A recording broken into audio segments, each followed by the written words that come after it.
எப்படி நடக்குதுன்றதே சில நேரத்தில் நமக்கு புரியல. ஏன்னா இது இன்விசிபிள், நம்ம கண்ணில் பார்க்க முடியல. இன்றைக்கு காண்கிற காரியத்தை பார்த்து பார்த்து பார்த்து நம்ம அப்படியே என்ன சார் கண்ணை பூத்து போச்சு. இந்த உலகத்திலையும் சில சிஸ்டம் இருக்கு, சில அமைப்புகள் இருக்கு. அதை மீறி வயலேட் பண்ணி யாரும் உங்களுக்கு எதுவும் கொடுக்க மாட்டாங்க. அந்தந்த ராஜ்யத்துக்கு சில சிஸ்டம், சில அமைப்புகள் இருக்கு. நம்ம ஊர்ல சில சிஸ்டம் இருக்கு, பக்கத்து ஊர் பாகிஸ்தான்காரங்க இருக்காங்க, அவங்க ஊர்ல ஒரு சிஸ்டம் இருக்கு.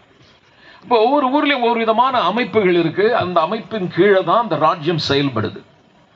தேவராஜ்யம் சொன்னா என்ன அப்படின்னு பாத்தீங்கன்னா, ஜனங்க என்ன நினைக்கிறாங்க, நல்லா அழுது ஜோம் பண்ணா கடவுள் கொடுத்துருவாரு,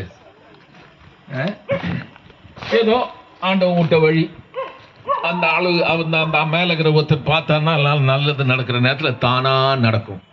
என்ன சொல்றாங்க, பேசுங்க பேசுங்க, தானா நடக்கும். அது அந்தந்த நேரத்தில் அது வரும். ஒருத்தர் சொல்லி விடுவார், நல்லதே காலைல ஏன் நல்லதே நடக்கணும்னு பார்த்துக்கோ, அது பாட்டு நல்லது நடக்கும். அந்த மாதிரி எல்லாரும் யோசிச்சு நல்லதே நடக்கணும், எதுக்கு இந்த உலகத்தில் யுத்தம் நடந்திருக்கணும்? அப்படிலாம் நடக்கிறது இல்லை பாருங்க. நீங்க காலைல ஏன்ச்சு இன்னைக்கு நல்லதே நடக்கணும்னு சொல்லியிருந்தா உங்க வீட்டில் இட்லி தோசை பூரிலாம் வந்து இறங்கிடுமா? இல்ல, நம்ம சில காரியத்தை செய்யணும். இல்ல, அப்ப தேவராஜ்யத்தில் நம்ம என்ன செய்யணுன்றதே இல்லை.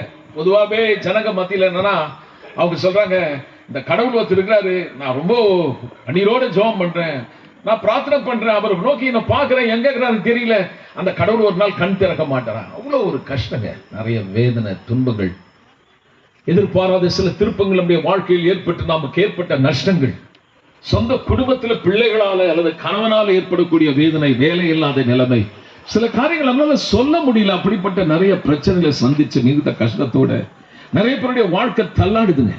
ராத்திரி சரியா தூக்கம் இல்லை. ஆனா கர்த்தர் சொல்றாரு, இந்த ராஜ்யம் எப்படி செயல்படுதுன்னு தெரியாமலேயே நீ ஏதாவது ஒன்று பெற்றுக்கொள்ளலாம் நினைச்சா அது கிடைக்கிறது அதுபடி வழி இல்லை என்றார். உங்களுக்கு தெரியும் பாருங்க, எல்லாருக்குமே பேங்க் தெரியும்.